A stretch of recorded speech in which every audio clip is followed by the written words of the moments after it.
দর্শক, সবার প্রতি শুভকামনা জানিয়ে শুরু করছি এনটিভির নিমন্ত্রণে। আপনাদের সঙ্গে আছি আমি নুজহাত সাওম। প্রিয় দর্শক, এনটিভি নিমন্ত্রণের আজকের আয়োজনে থাকছে সংস্কৃতি, এনটিভি অনুষ্ঠান সূচি ও আলাপন। প্রথমেই সংস্কৃতি।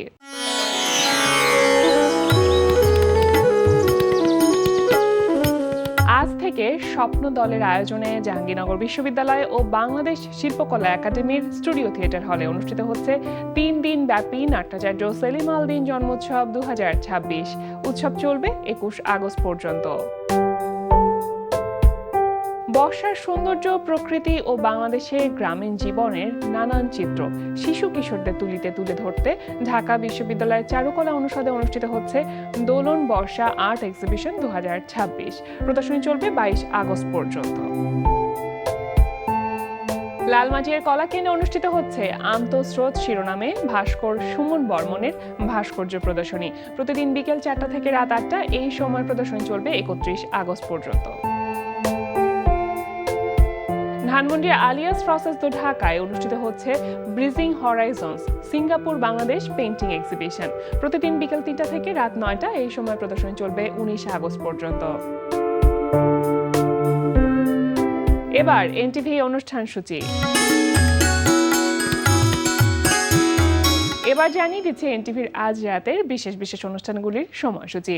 সন্ধ্যা 6:35 সরাসরি সম্প্রচার হবে সমসাময়িক বিষয় নিয়ে অনুষ্ঠান সংলাপ প্রতিদিন।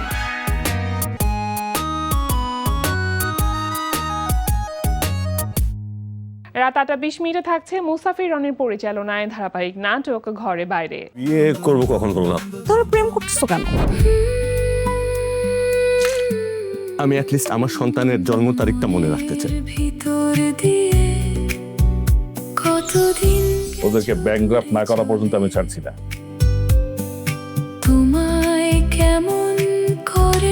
কোম্পানির অবস্থা কিন্তু খুব একটা ভালো না। বলো কেমন করে ঘরে বাইরে। রাত 9টায় থাকছে অনুষ্ঠান স্যান্ডেলিনা গ্ল্যামার ওয়ার্ল্ড। রাত 9:30 থাকছে রাকেশ বসুর পরিচালনায় ধারাবাহিক নাটক চাওয়া পাওয়া। জীবন জুড়ে এমনই গান গাওয়া, এই তো কবির চাওয়া, আমাদের চাওয়া পাওয়া। রাত 11:30 সরাসরি সম্প্রচার হবে টক শো এই সময়।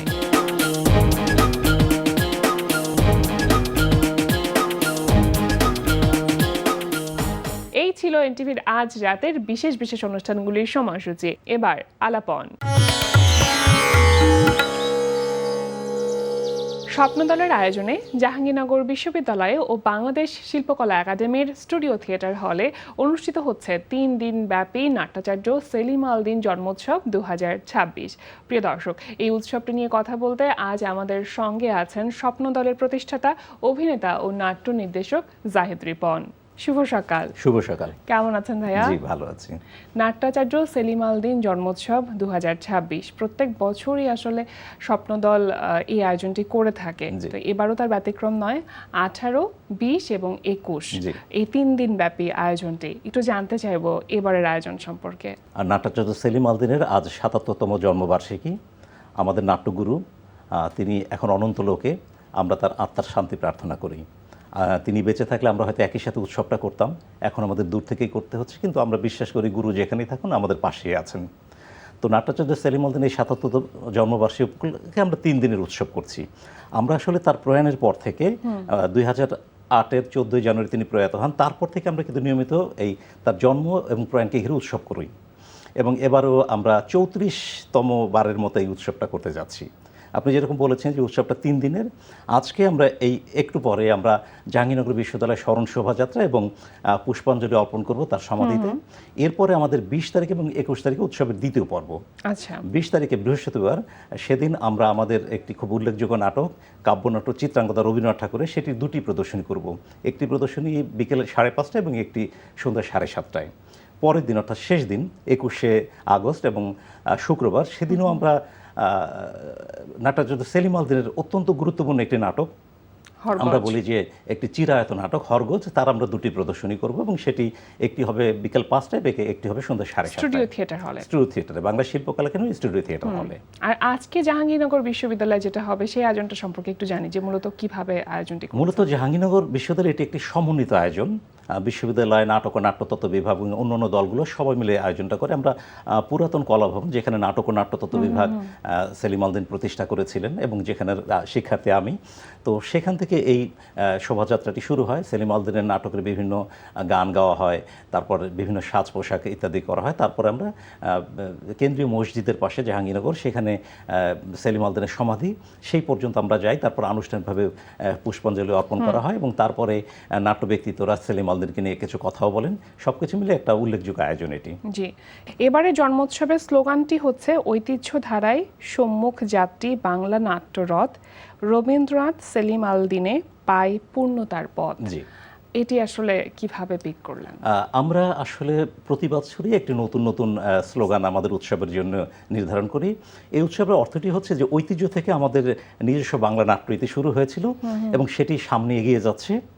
এরপরে রবীন্দ্রনাথ সেলিম আল দীনেতে এসে আসলে সেই নাট্যরত্রে বা সেই যাত্রাটি একটি পূর্ণতার পথ খুঁজে পেয়েছে বাংলা নাট্যরীতির।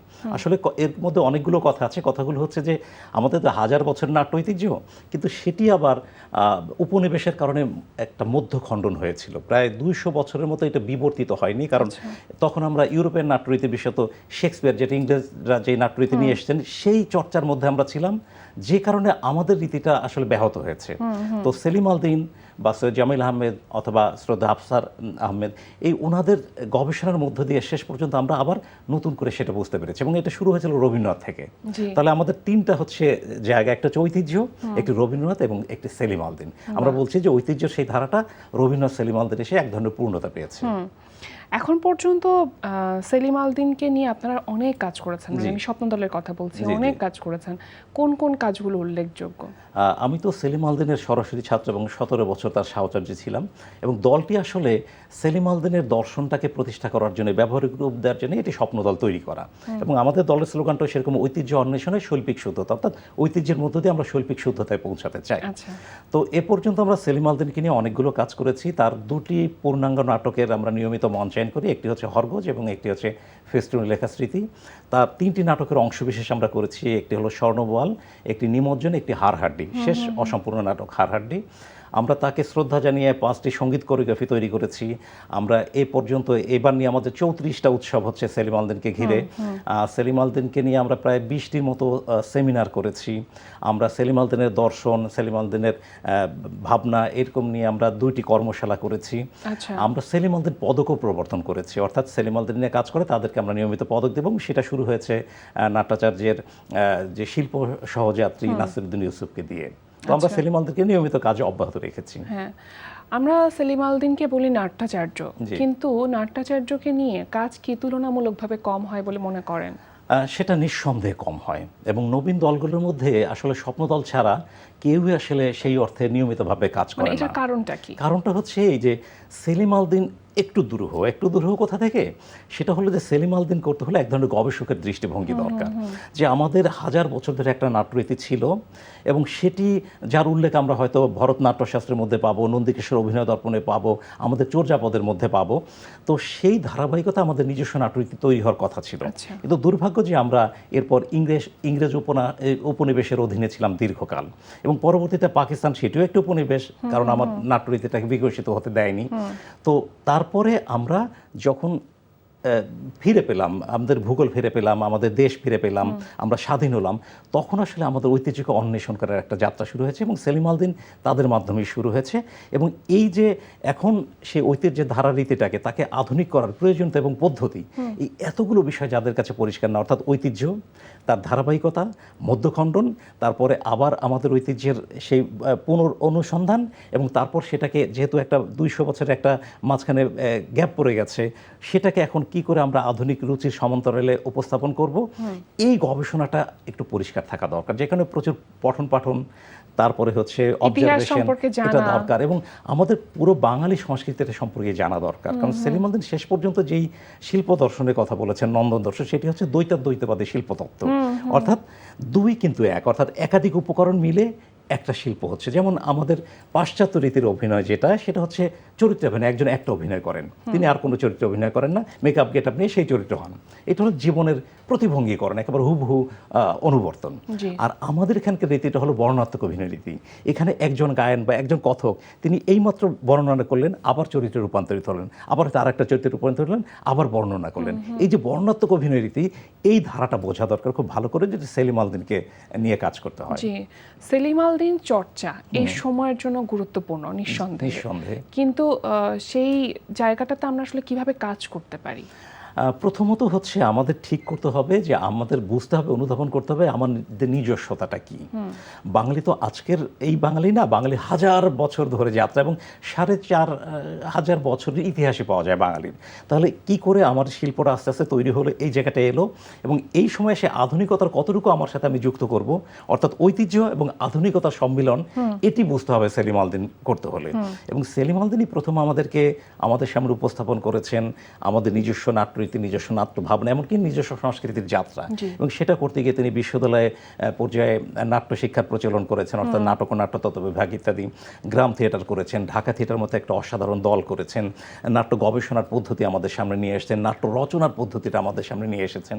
এইভাবে করে একটা সমগ্র একটা সমাবেশ করেছেন আমাদের নাট্যযাত্রার সামনে যাওয়ার পদ্ধতিটা এবং পথটা কি হবে। তো সেটাকে অনুধাবন করে তারপর সেলিম আল দীনকে চর্চা করলে সঠিক জায়গায় যাওয়া যাবে। স্বপ্নদল তো আসলে প্রতিষ্ঠার শুরু থেকে নাট্যাচার্যকে নিয়ে কাজ করেছে। এখন এই মুহূর্তে অন্য কোনো কাজের পরিকল্পনা রয়েছে কিনা আমাদের এই আপনাদের? উৎসবটা শেষ হচ্ছে 21 তারিখে, এরপরে আমরা একটা কর্মশালা শুরু করতে যাচ্ছি। আচ্ছা। এবং সেই কর্মশালাটা আসলে গুরুত্ব দেওয়া হবে সেলিম আল দীনের নাট্য দর্শনের উপরে, এবং আমাদের পরিকল্পনা আছে তারপর সেলিম আল দীনের আমরা নতুন একটা নাটক আমরা মঞ্চে আনার চেষ্টা করব বা কাজ শুরু করব। কোন নাটক সেটা কি এখনই বলতে চান? সেটা এখনই বলা যাবে না, কারণ সেলিম আল দীনের 4-5টা নাটক আমরা পাঠ করছি। আচ্ছা, তারপর যেটা মনে হয় উপযোগী। উপযোগী যেটা মনে হয় সেটা। আচ্ছা, স্বপ্নদলের এখন সমসাময়িক প্রযোজনা কোনগুলো, সেগুলো সম্পর্কে কি জানেন? এই মুহূর্তে তো আমাদের অনেকগুলো প্রযোজনাই মানে চলতি প্রযোজনার মধ্যে আছে। তৈরি করা আছে, প্রায় 5টির মতো প্রযোজনা আমরা নিয়মিতই করছি। একটি হচ্ছে চিত্রাঙ্গদা, একটি হরগোজ, একটি হচ্ছে হিরোশিমা নাগাসাকির বিয়োগান্ত ঘটনা নিয়ে যে যুদ্ধবিরতি নাটক 30 শতাব্দী, একটি হচ্ছে মনোড্রামা হেলেন কেলার, আর সর্বশেষ আমরা করেছি উইলিয়াম শেক্সপিয়ারের ম্যাকবেথ, এবং সেটাও একটা বিচিত্র প্রযোজনা, যে ম্যাকবেথ সেই প্রযোজনাটাই আমরা প্রায় কথা ছাড়া উপস্থাপন করেছি, অর্থাৎ মুকুনাট্য হিসেবে। বাহ। তো হেলেন কেলার তো সম্প্রতি অস্ট্রেলিয়া ঘুরে এলো, জি। কেমন ছিল সবকিছু মিলিয়ে? খুবই চমৎকার ছিল, খুবই চমৎকার। এবং একটু বলা দরকার যে ওখানে রেনেসাঁ ড্রামা সোসাইটি, অস্ট্রেলিয়ার একটি সংগঠন, যারা করোনা কাল থেকে আমাদের সাথে পরিচিত, এবং তারা সেলিম আল দীনের 2টি নাটক করেছেন, পরিচয় সূত্রটা সেখানেই। তারা সেলিম আল দীনের মুনতাসির নাটক করেছেন এবং শকুন্তলা করেছেন। তো বাইরের একটা দল, তারা প্রায় 24-25 বছর যাবত ওখানে কাজ করছেন, বা আরও একটু বেশি সময়। তো তারা ওখানে সেলিম আল দীনের 2টি নাটক করেছেন। তো সেই হিসেবে আমার সাথে একটা যোগাযোগ তাদের হয়, এবং পরবর্তীতে তাদের আমন্ত্রণে একটা নাটকের আমি নির্দেশনা দিই, রবীন্দ্রনাথ ঠাকুর রচনায়তন। এবং এবারে সেই দলের যিনি প্রধান, কামরুজ্জামান বালাক ভাই, উনি অস্ট্রেলিয়ার সর্বোচ্চ পদক পেয়েছেন শিল্প সংস্কৃতি অবদানের জন্য, medal of the order of Australia, সংক্ষেপে OAM বলা হয়। তো নাগরিক সম্বর্ধনা দেওয়া হয় জুন মাসের 6 তারিখে। তখন ওনারা আমাদেরকে আমন্ত্রণ জানান যে আমাদের এই নাটকটি ওখানে মঞ্চায়ন করার জন্য, হেলেন কেলার। এবং ওই অনুষ্ঠানের প্রথম পর্বে তাকে নাগরিক সংবর্ধনা দেওয়া হয়, দ্বিতীয় পর্বে আমাদের নাটকটির প্রদর্শনী, এবং সেটি একটা অসাধারণ অভিজ্ঞতা। কারণ অস্ট্রেলিয়ার দর্শক যে এমনভাবেই নাটকটি গ্রহণ করবেন, সেটা আসলে না দেখলে অনুধাবন করা যাবে না, এবং মানে সবাই ব্যাপক প্রশংসা করেছেন হেলেন কোন কেলারের। একটি নাটক যখন মঞ্চস্থ হয় অনেক কিছুর বিষয় থাকে, সেট, লাইট, পোশাক, সজ্জা, সমস্ত কিছু থাকে। এটা হেলেন কেলার তো একটা মনোড্রামা। যখন অস্ট্রেলিয়ার স্টেজে সেটা মঞ্চস্থ হলো, তখন আপনাদের প্রিপারেশনটা কেমন খুবই ছিল? ভালো একটা প্রশ্ন করেছেন। সেটা হলো যে এটি একজন অভিনয় করে, কিন্তু এর সাথে আরো অনেকগুলো পারফরম্যান্স আছে, আনুষঙ্গিক আরো অনেক বিষয় আছে। অডিও এবং ভিডিও এই নাটকে একটা খুব গুরুত্বপূর্ণ ভূমিকা পালন করে, যেটা লাইভ এর সাথে সংলাপের সাথে মুভমেন্টের সাথে মিলিয়ে করা হয়। তো অস্ট্রেলিয়াতে গিয়েছিলাম মাত্র 2 জন, আমি নির্দেশক এবং হচ্ছেন অভিনেত্রী জুয়েনা শবনম, একক অভিনেত্রী জুয়েনা শবনম। তো ওখানে গিয়ে যেটা বাংলাদেশে আমি সাধারণত আমার করতে হয় না, যেটা হলো অডিও, তারপর হচ্ছে ভিডিও এবং লাইট। আরেকজনকে একা। বসিয়েছিলাম, তাকে আমি ইশারাঙ্গিত করছিলাম এইটা দেন এখানে, আর এই দুইটা আমাকে অপারেট করতে হয়েছে। তো সেটাও একটা অনেক বড় অভিজ্ঞতা যে তিনটা কাজ একই সাথে বসে করা। তবু বিষয়টা হচ্ছে আমরা দূর দেশে যেতে পারছি, এই ছোট্ট টিম হওয়ার কারণে খুব যাওয়াটা সহজ হচ্ছে। আলোক সেটাও একটা বিষয়। প্রক্ষেপণটাও তো ভীষণ রকম আলোক জরুরি। প্রক্ষেপণটা ভীষণ রকমের গুরুত্বপূর্ণ, এবং এটা টেকনিক্যাল শোতে আমি তাকে বলে দিয়েছিলাম, কিন্তু মূল শোতে আমি তাকে ফিসফিস করে বলেছি, কারণ দর্শক আছে ইত্যাদি ইত্যাদি। তো উনি মোটামুটি বেশ ভালোই আচ্ছা। অপারেট করতে পেরেছেন। আর কথা প্রসঙ্গে যেমনটি বলছিলেন যে অচলায়তনও মঞ্চস্থ হয়েছে অস্ট্রেলিয়াতে, তখনকার অভিজ্ঞতা কেমন ছিল? অচলায়তনটা আসলে মানে সেটা আরেক ধরনের অভিজ্ঞতা, কারণ এই সময় আমাদের অনলাইন আমাদের একটা অনেক বড় ক্ষেত্র। নিঃসন্দেহে। তো অচলায়তনে প্রায় সব কাজই হয়েছে অনলাইনে। অনলাইনে কেমন, যে নাটক পাঠ, চরিত্র বিশ্লেষণ, নাটক সম্পাদনা করা, সংলাপগুলো তৈরি করা, সেট লাইট, কস্টিউম ধারণা দেয় ইত্যাদি, এটা অনলাইন হয়েছে। প্রায় 1.5 বছর ধরে আমরা সপ্তাহে 1 দিন 2 দিন ধরে কাজ করেছি। আচ্ছা। এরপর পরে ফাইনালি আমি 20 দিনের জন্য অস্ট্রেলিয়াতে যাই, ওনারা আমাকে নিয়ে যান, এবং ব্লকিং থেকে শুরু করে প্রথম 2টা শো পর্যন্ত আমি ওখানে ছিলাম। আচ্ছা। তো সেটা একটা অসাধারণ অভিজ্ঞতা, কারণ এটা একটা আরেকটা মহাদেশ, অস্ট্রেলিয়া মহাদেশ। সময়ের ব্যবধান কখনো 4 ঘন্টা, বছরে একটা সময় 5 ঘন্টা। এই সময়ের ব্যবধানের সাথে মিলিয়ে কাজটা করে, এবং ওখানে সবাই হচ্ছে খুব বলা যায় যে খুব যোগ্য ব্যক্তি বলতে এখানে যে অর্থাৎ চাকুরি ইত্যাদি থেকে, কেউ হয়তো ডাক্তার, কেউ ইঞ্জিনিয়ার, যে কেউ যার হয়তো ব্যবসায়ী, profession-এ ব্যস্ত কেউ থাকেন। মোনাশ ইউনিভার্সিটির শিক্ষক ইত্যাদিতে এরকম। তো তাদের নিয়ে সময় মিলিয়ে কাজ করে, এবং এটা একটা অনেক বড় টিম ছিল। সেখানে হচ্ছে 3টা দেশ, বাংলাদেশ এবং ভারত এবং অস্ট্রেলিয়া, 3টা দেশের লোক এবং লোকবল বা কারিগরি সুবিধা যুক্ত হয়েছে। এবং এই নাটকটার প্রায় 60 জনের মতো নেপথ্য এবং প্রত্যক্ষ মিলে, তো যারা বিদেশে থাকেন তারা নিশ্চয়ই অনুধাবন করতে পারবেন যে কাজ মিলিয়ে 60 জনকে একসাথে নিয়ে কাজ করা। একসাথে, এবং তারপর আরো একটা ভালো বিষয় যে এই তারপর নাটকের অনলাইনে। হ্যাঁ, অনলাইনে কাজ করা, এবং পরবর্তীতে আবার হচ্ছে অফলাইনে, অর্থাৎ যখন সরাসরি গিয়েছিলাম।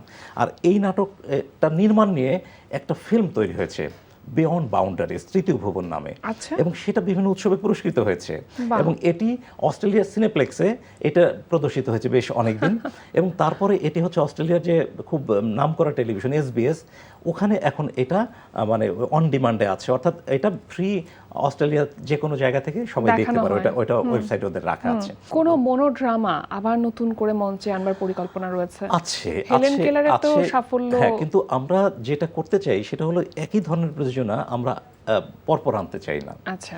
যেমন মনোড্রামার পরে আমরা শেক্সপিয়ার করলাম, অর্থাৎ ম্যাকবেথ করলাম, আবার হয়তো 1-2টা প্রোডাকশন পর আবার আরেকটা মনোড্রামা করব। তো মনোড্রামা থাকলে যেটা সুবিধা হয় যে অল্প আয়াসেই হয়তো প্রদর্শনী করা যায়, যখন দেখা যায় যে অনেকের ব্যস্ততা আছে তখন হয়তো এই নাটকটা, এবং যিনি অভিনয় করেন জুয়েনা সব আপনি জানেন যে আমার স্ত্রী তিনি, তো আমরা বাসায় বসেও রিহার্সাল করতে পারি, অর্থাৎ মহারা কখন পাওয়া যাচ্ছে না, বাসায় বসে রিহার্সাল করে রাত 2টা 3টা 4টা পর্যন্ত রিহার্সাল করে আমরা কিন্তু শোটাও করতে পারি। তো অনেকগুলো সুবিধা আছে মনোড্রামা। অভিনেত্রী জুয়েনা শবনম আপু আমাকে বলেছেন যে আপনি নির্দেশক হিসেবে বেশ করা। হ্যাঁ, আমি নির্দেশক হিসাবে ডিরেক্টর না, আসলে ডিক্টেটর। হ্যাঁ। আচ্ছা, এখন যে নাট্যাঙ্গন বা মঞ্চ নাটকের যে অবস্থা বাংলাদেশে, এটার একটা উন্নতি দরকার, বা এটা একটা পরিবর্তন দরকার। কি মনে হয় যে কোথায় কিভাবে কাজ করা মানে যেতে পারে? সারা বিশ্বের অভিজ্ঞতাটা যদি আমরা দেখি, সেটা হলো মঞ্চ নাটকে সারা বিশ্ব একটা অনেক বড় সাবসিডি দেয়। অর্থাৎ একটি দলের বাৎসরিক বাজেটটাকে উপস্থাপন করতে হয়। পৃষ্ঠপোষকতা। ধরা যাক সেখানে 40% তারা নিজেদের রিসোর্সে চালনা করতে পারবেন, 60% টাকা অর্থ সরকার দেয়। সরকার দেয় মানে জনগণ দেয় আর কি, জনগণের ট্যাক্স থেকে। এবং সরকার বাধ্য করলে কর্পোরেট প্রতিষ্ঠানগুলোকে তাদের CSR, কর্পোরেট সোশ্যাল রেসপন্সিবিলিটি যে ফান্ড, এটা মঞ্চ নাটকে দেয়ার। কিন্তু আমাদের দেশে আসলে সেই সচেতনতা এখনও তৈরি হয়নি। আপনি পাশের দেশ অর্থাৎ ইন্ডিয়াতে, সেখানে কিন্তু স্যালারি গ্র্যান্ট দেওয়া, অর্থাৎ যে দলগুলো মোটামুটি কাজ করে সেই দলের কমপক্ষে 5 জন, সর্বোচ্চ 41 জনকে সরকার বেতন দেয়। এবং ওখানে যদি কেউ একটা নাট্য উৎসব করতে চায়, কেউ যদি একটা স্টুডিও থিয়েটার তৈরি করতে চায়, তো স্টুডিও থিয়েটার সে যদি 20% টাকা দেখাতে পারে এবং তার নিজের জমি আছে যদি দেখাতে পারে, সরকার 80% টাকা একেবারে বিনা শর্তে দিয়ে দেয়। তো এই করে কিন্তু ভারতের সংস্কৃতি বা ভারতের নাট্যচর্চা অনেক দূরে এগিয়ে গেছে। তো আমাদেরও প্রত্যাশা যে আমাদের দেশেও সেরকম একসময় হবে, সেই সচেতনতা তৈরি হবে। আমরা আসলে মানে সরকারের সেরকম পৃষ্ঠপোষকতা ছাড়াই বাংলাদেশের থিয়েটার কিন্তু যে কোনো মূল্যে, মানে যে কোনো বিবেচনায় বিশ্বমানের। আমাদের দল, আমরা কিন্তু 2বার ভারতের রাষ্ট্রীয় নাট্য উৎসবে প্রতিদ্বন্দ্বিতা করে নির্বাচিত হয়ে গেছি।